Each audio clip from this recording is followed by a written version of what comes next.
નમસ્તે દોસ્તો, આજે આપણે વિઝિટ કરી રહ્યા છીએ આમિર ફોર્ટની, જે જયપુર બસ સ્ટેન્ડથી માત્ર 10 કિલોમીટરના અંતરે આવેલું છે. અહીંયા પહોંચવા માટે તમને આસાનીથી લોકલ સાધન મળી રહેશે. અહીંયાની એન્ટ્રી ટિકિટ 102 રૂપિયા ચાર્જ લેવામાં આવે છે. નીચેની સાઈડ તમે જોયા છો થોડું ગાર્ડન પણ આવેલું છે. દોસ્તો, આમિર ફોર્ટ ઉપરની સાઈડ આવેલું છે, તો ત્યાં પહોંચવા માટે તમે સીડીઓ દ્વારા પણ જઈ શકો છો. તે ઉપરાંત ફોર વ્હીલ દ્વારા પણ ઉપર જઈ શકતા હો છો. આ રસ્તો તમે જોયો છો તે ફોર વ્હીલ દ્વારા તમે ઉપર આવી શકો છો, અને સીડીઓ દ્વારા તમે જાઓ છો તો 10 થી 15 મિનિટમાં ઉપર પહોંચી જશો. રસ્તામાં તમને ખાણીપીણીના વસ્તુઓ મળી જશે, તે તમે ખાઈ શકો છો. જો દોસ્તો તમે સવારના ટાઈમે આવી રહ્યા છો તો તમે અહીંયા હાથીઓની સવારી કરીને પણ મહેલ સુધી પહોંચી શકો છો, જેના વન સાઈડના 1100 રૂપિયા જેટલો ચાર્જ હોય છે. ઉપરની સાઈડથી તમને નીચેનો આવો ખૂબસૂરત વ્યૂ તમને જોવા મળતો હોય છે. અને નીચેની સાઈડ તમે જોયો છો આ તળાવ બનાવવામાં આવેલું છે, અને જે સામે જોઈ રહ્યા છો તે કેસરની ખેતી માટે આ તળાવ બનાવવામાં આવ્યું હતું. અહીંયા કેસરની ખેતી કરવાની ટ્રાય કરવામાં આવી હતી, પરંતુ સક્સેસ નહોતી ગઈ. મહેલની અંદર પહોંચવા માટેના 2 ગેટ છે. એક ચાંદપોલ ગેટ છે અને એક સૂરજપોલ ગેટ છે. ચાંદપોલ ગેટ તમે આ જોઈ રહ્યા છો, આ છે ચાંદપોલ ગેટ, જ્યાં આમ લોકોની એન્ટ્રી પહેલાંના જમાનામાં થતી હતી. જ્યારે આ છે સૂરજપોલ ગેટ, જ્યાં મહારાજાઓની એન્ટ્રી આ ગેટ દ્વારા કરવામાં આવતી હતી.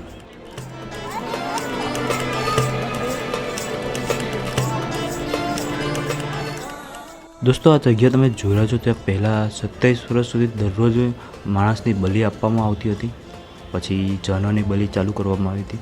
એવી કાંઈક અહીંયાની સ્ટોરી છે.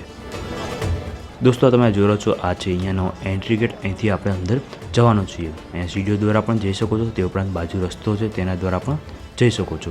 અંદર પહોંચતા તમને આ કંઈક આવ્યો મહેલની અંદર આવું જોવા મળવાનું છે. દોસ્તો, આ તમે જોઈ રહ્યો છો દીવાને આમ, આ છે જ્યાં આમ લોકોની જે બી સુનવાઈ થતી હતી તે અહીંયા કરવામાં આવતી. રાજાઓને લોકો અહીંયા બેસતા હતા, અને જે આમ લોકોની જે બી પ્રોબ્લેમ હતી એ બધી અહીંયા સોલ્વ કરવામાં આવતી હતી. તમને હિન્દુ શૈલી અને મુસ્લિમ શૈલીના બંનેના હસ્તકલાઓ તમને જોવા મળવાની છે.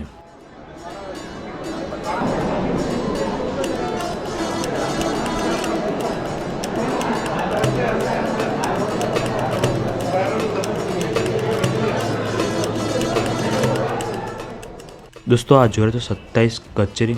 અહીંયા 27 અલગ અલગ રાજ્યો કે ગામડાના મુખ્યવાહીને તેનો હિસાબ કિતાબ અહીંયા થતો હતો. તે આ જગ્યા છે.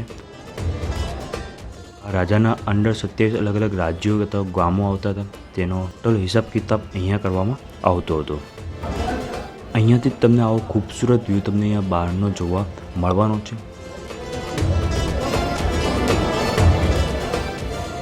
અને નીચેથી ઉપર આવવાનો રસ્તો તમે જોઈ રહ્યા છો. જો બાઇકને તમે ગાડી લઈને આવો તો આ રસ્તેથી તમે આવી શકો છો, તે ઉપરાંત ચાલતા પણ આવી શકો છો. આ કિલ્લાનું ફેમસ આ સ્નાન ઘર છે.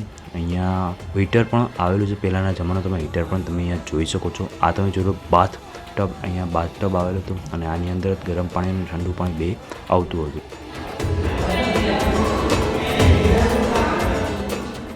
દોસ્તો, આ તમે જોઈ રહ્યા છો આ પહેલાંના જમાના ઠંડા પાણી માટેના આ જગ્યા હતી, અને આ તમે જોઈ રહ્યા છો ગરમ પાણીની જગ્યા છે. અહીંયા જે તમે લોખંડ જેવું તમે જોઈ રહ્યા છો તેથી પાણી ગરમ થતું હતું.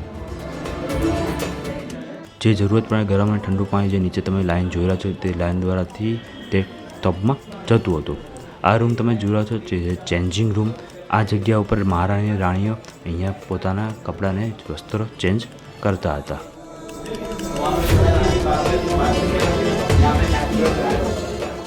દોસ્તો, તમે આ જોવો છો ગણેશ પોલ. આ ગેટ બહુ જ ખૂબસૂરત આ ગેટ આવેલો છે, અને આ ગેટ ઉપર જે બી તમે હસ્તકલા જોઈ રહી છે તે બધી જ પહેલાંના જમાનાની હજી સેમ ટુ સેમ કલર તમને હજી પણ જોવા મળવાનો છે, અને આ બધો જ કલર વેજીટેબલ ફૂડ દ્વારા કરવામાં આવેલો છે. દોસ્તો, આ તમે જોઈ રહ્યા છો દીવાને ખાસ અહીંયા મહારાણીના 2 મહેલ આવેલા હતા. આ એશિયાનો સૌથી મોટો શીશ મહેલ છે. અહીંયા જો તમે કાચના ટુકડાઓ દ્વારા આખો પૂરો મહેલ બનાવવામાં આવ્યો છે, અને તમે અહીંયા આવો છો તો બહુ ખૂબસૂરત જગ્યા લાગશે, અને ફોટોગ્રાફી કરવાની પણ તમને બહુ મજા અહીંયા આવવાની છે. આ શીશ મહેલ નાના નાના કાચના ટુકડાઓ દ્વારા પૂરો તમે જોઈ રહ્યા છો. ચારે બાજુ તમને કાચના ટુકડાઓ જોવા મળવાના છે.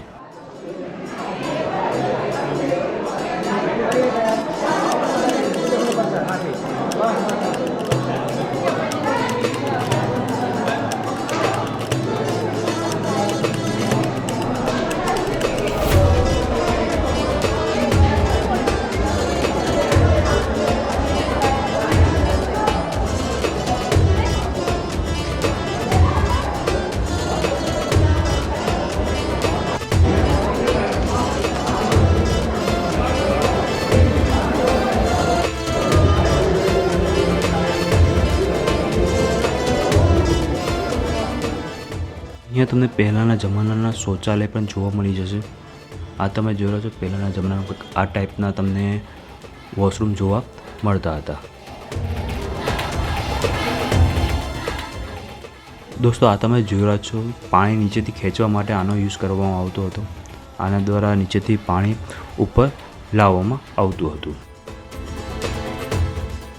આ કંઈક હાથો તમને જોવા મળી રહ્યો છે અને અહીંથી નીચે તમે જોઈ રહ્યા છો, નીચે તમને પાણીના માટલા જોવા મળતા હોય છે.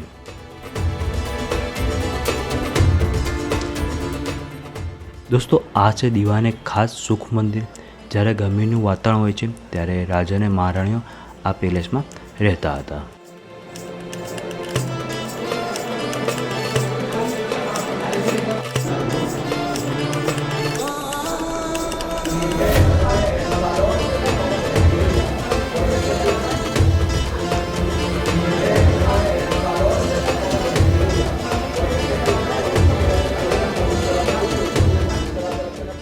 નાનું એવું ગાર્ડન પણ આવેલું છે.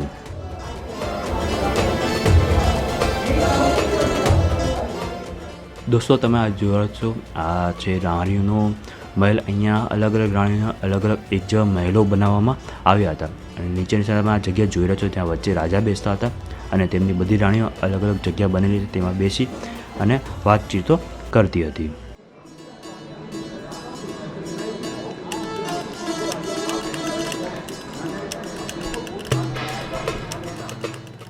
મહારાણીઓને એક રૂમમાંથી બીજા રૂમમાં જવા માટે આ ગેલેરી બનાવવામાં આવી હતી.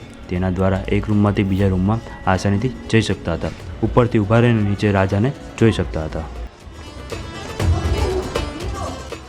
અહીંયા તમે જોઈ રહ્યા છો, બધી રાણીઓ માટે અલગ અલગ મહેલો બનાવેલા છે અને આપણે અંદરનો એક મહેલ તમને બતાવીએ. આવા જ સેમ ટુ સેમ બધા મહેલો બનાવવામાં આવેલા છે.